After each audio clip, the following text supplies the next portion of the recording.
I want to go on vacation.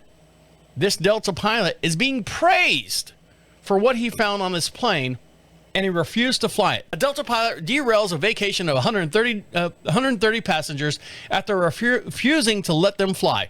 They're going to have a standing ovation for him at the end of the day, and this is why.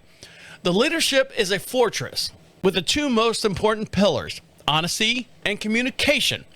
Robert Sterling from the USA experienced one such example in true leadership aboard a flight to Atlanta on May 18th, 2026. He recalls the heartwarming experience about a Delta pilot who purposely postponed the flight after spotting some mechanical errors, but surprisingly ended up receiving a standing ovation from the passengers. The pilot, likely in his 50s, walked out on the jetway from the incoming plane, features a salt and pepper hair. Folks, quote, "Folks, I've been doing this for a long time. The hard part is looking at 130 people, telling them that their flights are going to be delayed," he announced. The pilot continued to explain that while he was landing, his team noticed a small mechanical issue that made the plane unsafe for passengers.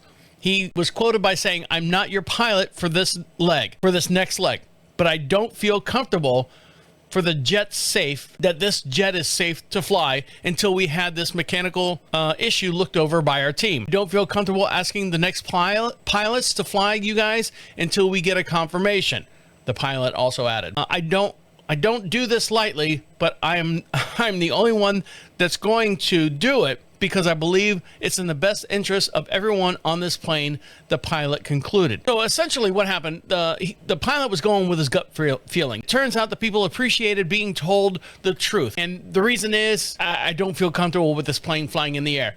Would you like that? You're sitting on the plane, you're like going, yeah, we're going to Atlanta next, and this plane might fall out of the sky. Now, you got 130 people that were like going, all right, yay. They say clapping, like cheering, like he did something great. But it's clapping like, all right, he's saving us, ? Anyways, the pilot gets big cheers and jeers as far as he was protecting everyone because he had a gut feeling about the plane.